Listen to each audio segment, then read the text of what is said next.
Now 16-bit CLA and 64-bit CLA। अभी तक हमने पढ़ा 4-bit CLA को, उसके हार्डवेयर को भी हमने देखा। वो 4-bit CLA तक तो फिजिबल है क्योंकि उसमें हाईएस्ट 4 इनपुट एंड गेट आपको चाहिए था, 2 input and gate, 3 input and gate, 4 input and gate, तब तक कोई इश्यू नहीं है। अगर मैं और गेट की बात करता हूं तो 2 इनपुट और गेट से लगा करके 5 इनपुट और गेट तक मुझे रिक्वायर्ड था।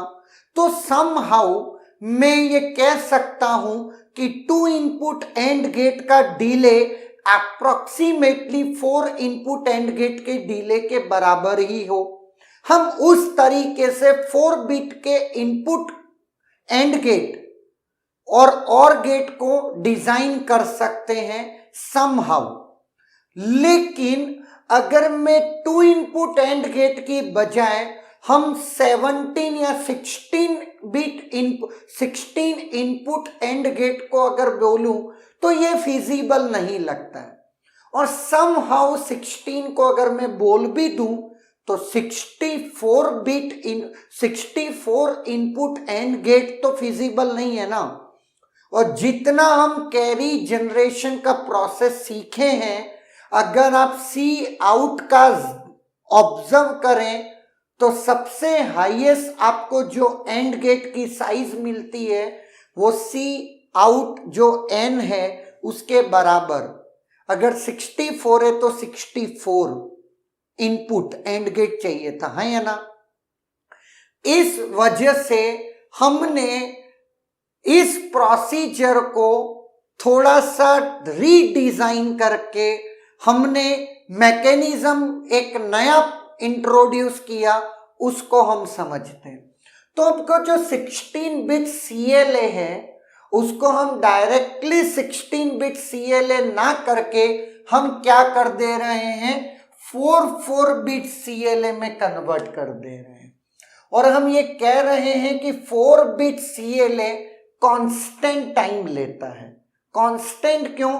क्योंकि टोटल मेरा जो कैरी है वो 3TG में आ जाता है गेट डिले में, और सम 4TG में आ जाता है। तो हम तो सम में इंटरेस्टेड नहीं है ना, हम कैरी में। तो इसको 3TG लगा, T for a time for a gate delay, 3TG, उसके बाद 3TG, उसके बाद 3TG और उसके बाद 3TG, और एक एक एक्स्ट्रा TG सम को स्टेबलाइज होने में लगेगा, है या ना। तो पूरे 16-bit CLA को मैंने 4-bit के CLA में ब्रेक कर दिया।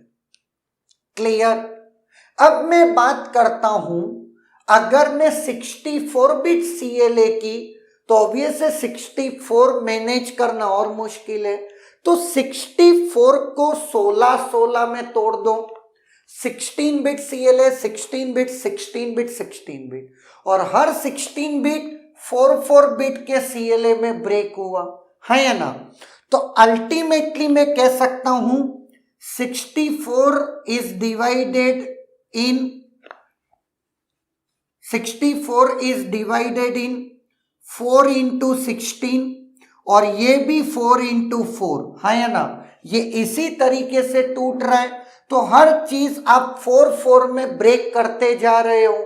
अगर आपको n की बात करता हूं तो n/4, फिर n/16 अप टू इसे चलते जाओगे ना, 4 की पावर 1, 4 की पावर 2, 4 की पावर 3। जब तुम इसकी टाइम कॉम्प्लेक्सिटी कैलकुलेट करोगे तो what you will get, log n base 4, है ना। यहां पर मैंने एज्यूम किया है कि आपका एंड गेट और गेट 4 इनपुट और 5 इनपुट पॉसिबल है। लेकिन अगर आपका और गेट और and gate 4 input and gate और 4 नहीं है, उन सच केसेस में फिर आप इसको क्या ले सकते हो, log n बेस 2। क्लियर है?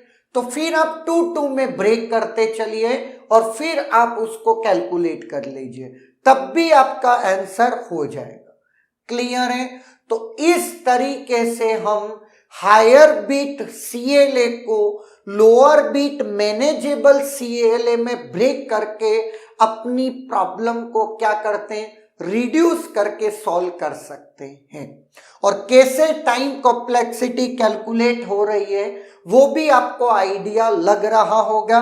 ऑब्वियस है, मैं यहाँ पर एल्गोरिदम्स की प्रोसीजर नहीं समझाने वाला कि इस प्रोसीजर से टाइम कॉम्प्लेक्सिटी ये कैसे निकली, बट यस एक चीज ऑब्जर्व कर सकते हो, आपका क्या binary search complete problem is divided into half half half half ना, तब आपकी टाइम कॉम्प्लेक्सिटी क्या निकलती है, log n base 2।